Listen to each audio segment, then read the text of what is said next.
आप प्यार हमें सुख से न जीने देगा। आपका प्यार हमें सुख से न जीने देगा। जहर भी पीना जो चाहूंगा न पीने देगा। ये जिंदगी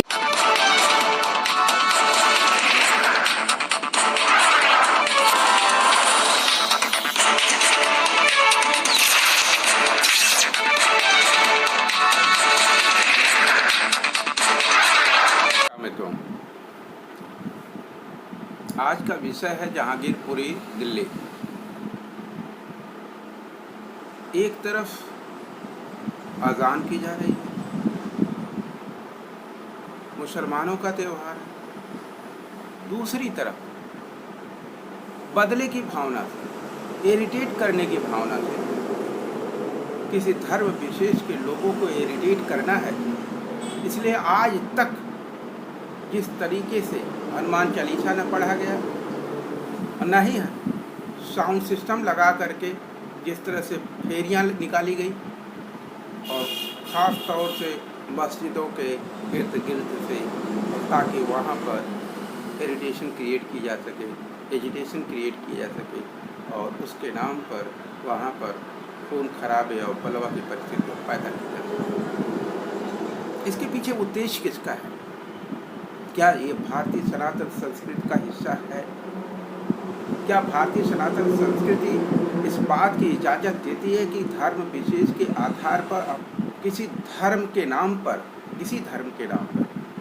क्योंकि जो हिंदू शब्द ये जो यूज होता है, ये भारत का धर्म शब्द नहीं है, ये अधर्म शब्द है। भारत में सनातन संस्कृति के अंदर का जो आधार है, संस्कृति का, पूरे पौराणिक संस्कृति का जो सार है, वो श्रीमद् भागवत है। और श्रीमद् भागवत के अंदर बार बार सनातन शब्द का भगवान योगेश्वर श्री कृष्ण यूज करते हैं। और जब अर्जुन पूछते हैं, ये इंसानियत, इस मानवता का धर्म क्या है प्रभु, उसे किस शब्द से जाना जाए? भगवान कहते हैं, अश्रद्धाना पुरुषा धर्म शास्त्र परंतप अप्राप्य माम निवर्तन्ते मृत्यु संसार वर्तमने। इसका क्या मतलब है? ये सनातन की बात करने वाले पाखंडी मोहन भागवत साहब और इनके प्रवक्ता आरएसएस के आदरणीय पुष्पेंद्र कुशकेश जैसे दानव चरित्र के लोग, जो दिखने में बहुत ही सुंदर, सभ्य और समझदार व्यक्ति है।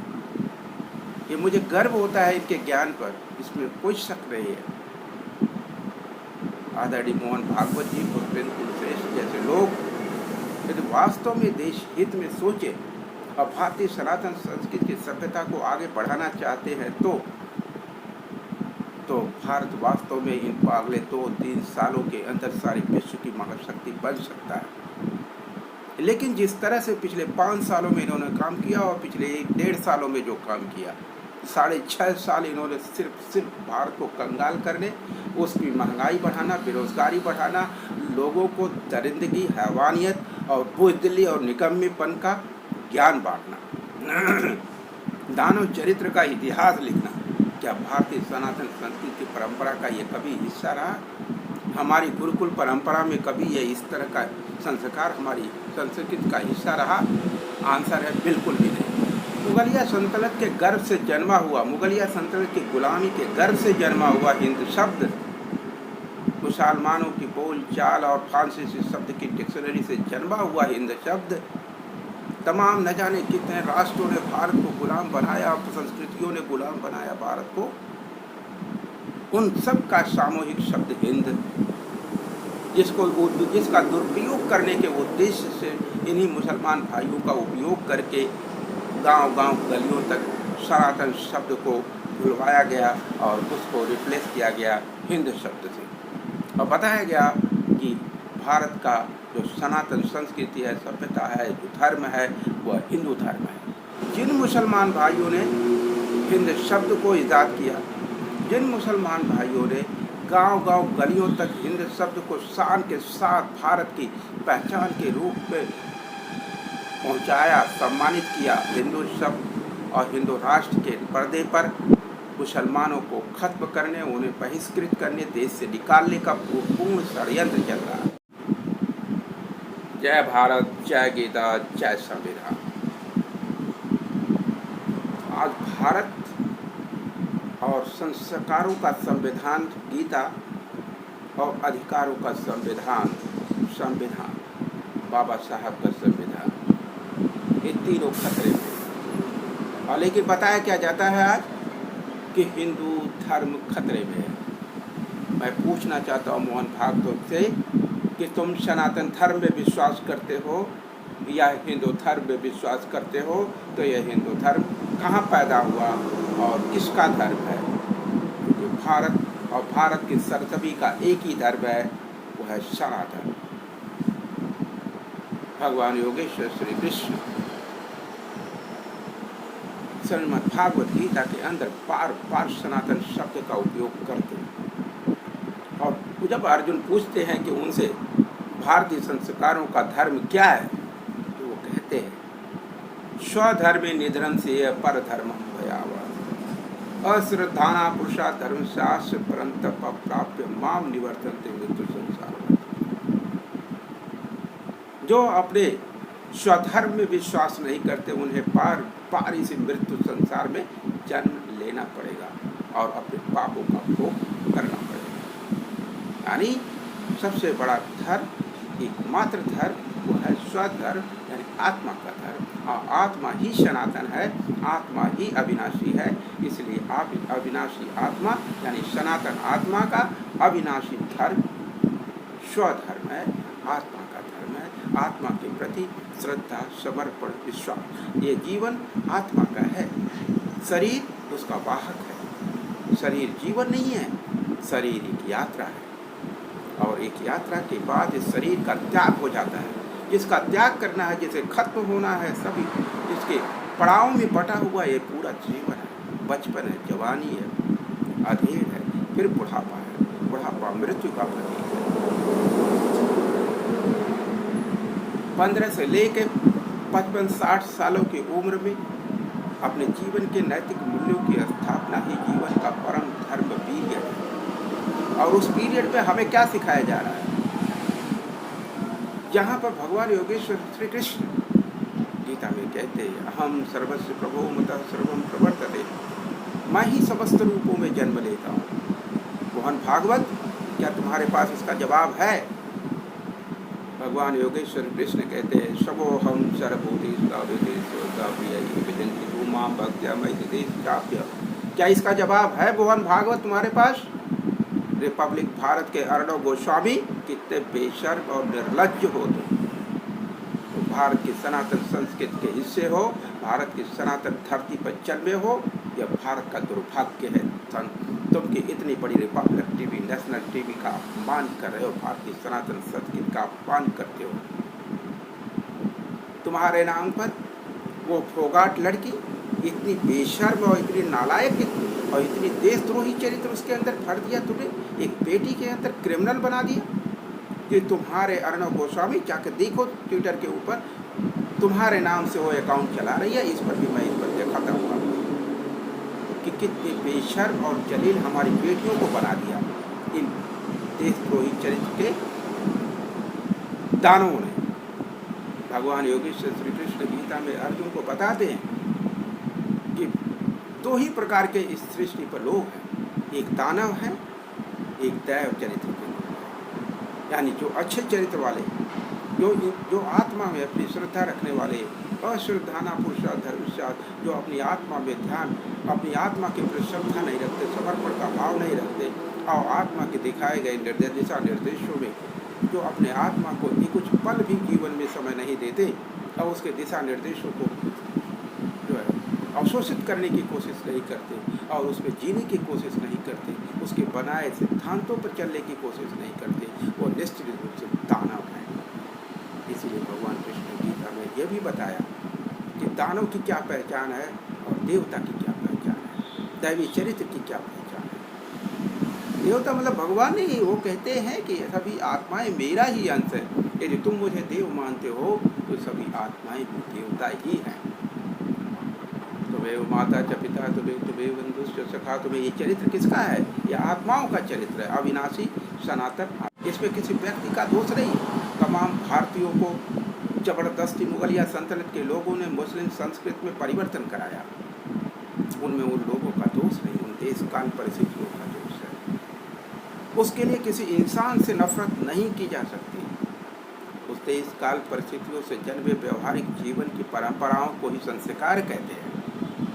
मुगलिया सल्तनत से मिला हुआ संस्कार मुस्लिम संस्कार है, यह धर्म नहीं है, ये संस्कार है। जैसे हिंदू धर्म कहते हैं, इन देशद्रोहियों का अधर्मी संस्कार है, ये दानवों का संस्कार है, ये पाखंड कर्मकांड, ये झूठ, ये फरेब, ये जलवा, ये भगवा पहन करके जय श्री राम बोल करके बहन बेटियों को बलात्कार की धमकी देने वाले, बलात्कार करने वाले, मंदिरों, कॉलेजों, गुरुद्वारों में बलात्कार करने का संस्कार पैदा करने वाले, ये सिर्फ और सिर्फ भारतीय संस्कृति और भारतीय राष्ट्रवाद के देशद्रोही है।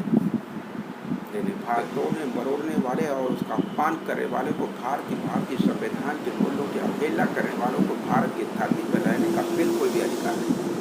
और वो भारत की धरती पर जन्मे लोगों का, उनका चरित्र निर्धारण करेंगे, उनकी रिहायशी कैरेक्टर, उनके अधिकारों पर उनके मौलिक अधिकारों का मूल्यांकन करेंगे। ये भारत के पुतलों का दुर्भाग्य है कि जो ऐसे देशद्रोही चरित्र के दानवों को देश की सत्ता में विश्वास करके बैठाया कि वो उनका संरक्षण करेंगे और वो उनका सेवा भाव से उनके विकास का, उनकी शिक्षा का, उनके मुफ्त बिजली का, मुफ्त शिक्षा का, मुफ्त रोजगार का संपूर्ण समाधान करेंगे। लेकिन हुआ क्या?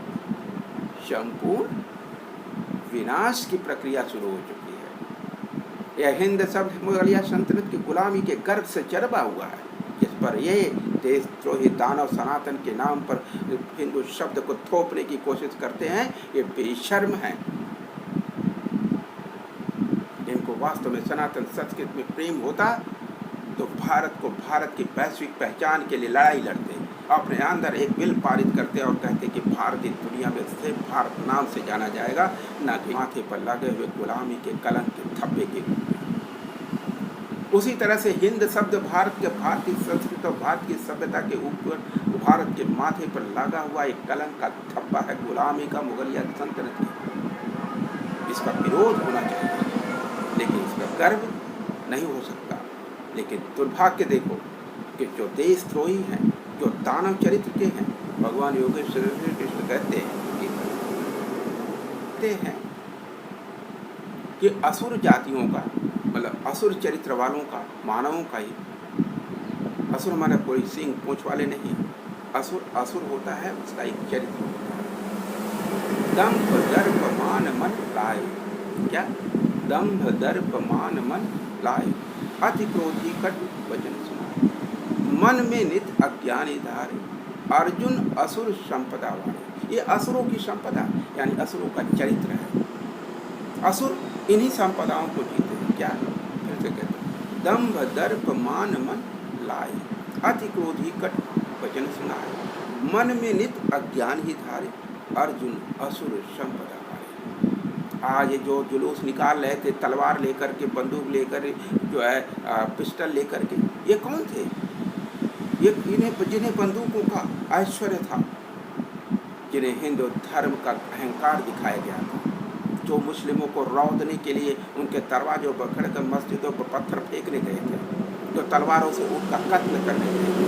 ये हिंसक चरित्र के लोग, सत्य अहिंसा परमो धर्म का भारत है, भारत की धरती पर सत्य अहिंसा परमो धर्म की बात की जाती है। उस धरती पर हिंसा की सनातन संस्कृति में कोई जगह नहीं, वो सिर्फ दानव हो सकता है। इनके दानव होने की प्रमाणिकता ये खुद है। ये बजरंग दल रितंभरा जैसी औरत कहती है 4 बच्चे पैदा कर, साध्वी रितंभरा जैसी योग्य शिक्षित महिला साध्वी बनकर के पीताम्बर पहने हुए कहती है कि 4 बच्चे पैदा करो, 2 बच्चे बजरंग दल, शिवसेना या फिर जो विश्व हिंदू परिषद को दो। ये कौन से हैं? ये ठेकेदार हैं भारत के, ये भारत की कानूनी व्यवस्था के संरक्षक हैं। ये कौन लोग हैं? ये देशद्रोही हैं भारत और भारत की सनातन संस्कृति। ये बहुरूपीय हैं। बहुरूपिया कौन था? बहुरूपिया मामा मारीच था। बहुरूपिया कौन था? मामा कंस था। बहुरूपिया कौन था? बहुरूपिया था दुर्योधन को खत्म करने वाला, दुर्योधन का अपना मामा शक्ति। 3 मामाओं के चक्कर में भारतीय साम्राज्य का दुर्दिन आया है। भारतीय साम्राज्य का, भारतीय सनातन संस्कृति पर बहुत बड़े दुर्दिन हमले हुए हैं और ये तीनों ही बहुरूपियाओं का आरोप है।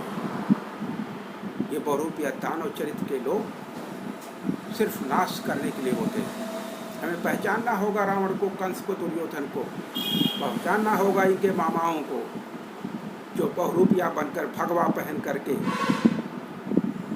दम्भ दर्प मान मन लाए, अति क्रोधी कटु वचन सुनाए, मन में नित ज्ञानी धारे, अर्जुन असुर संपदा वाले। इन आसुरी संपदाओं वाले असुरों को देश से बहिष्कृत करना होगा। NRC CAA इन पर अप्लाई करना होगा। ये 3% देशद्रोहियों पर जो आसुरी संपदा के मालिक हैं, जो भारत की सनातन संस्कृति और भारतीयों को जो अमन चैन और शांति के साथ एक दूसरे के साथ बराबरी, सहभागिता और भाईचारे के साथ रहना चाहते हैं। बराबरी, भाईचारा और सहभागिता के रिश्ते को खत्म करने वाले से दानव हो सकते हैं। यह बात समझना होगा हर भारत और भारत की सनातन संस्कृति को समझना ही होगा। यदि भारत को बचाना है, भारत को वास्तव में विश्व गुरु बनाना है, तो जो ये पाखंडी मोहन भागवत साहब और उनके चेले श्री पुष्पेंद्र कुलश्रेष्ठ साहब जैसे तमाम देशद्रोही चरित्र के लोग, पीताम्बरा जैसी देशद्रोही चरित्र के भगवाधारियों को पहचानना होगा कि ये बहुरूपीय मामा कंस, मामा शकुनी और मामा मारीच के चेले हैं, उनके उत्तराधिकारी हैं। ये भारत और भारत के सनातन संस्कृति से सब कभी भी संरक्षक नहीं हो सकते। बदला लेने के लिए ये जिन मुगलिया सल्तनत के गर्भ से जन्मे हैं, आज उसी मुगलिया सल्तनत के एकदम अगली पीढ़ी को तबाह करने, बर्बाद करने के उद्देश्य से, और जो जिस भारत की धरती पर पैदा हुए उस भारतीयों को अपना गुलाम बनाने के लिए किसी को दलित कहते हैं, किसी को OBC कहते हैं, किसी को फॉरवर्ड क्लास कहते हैं।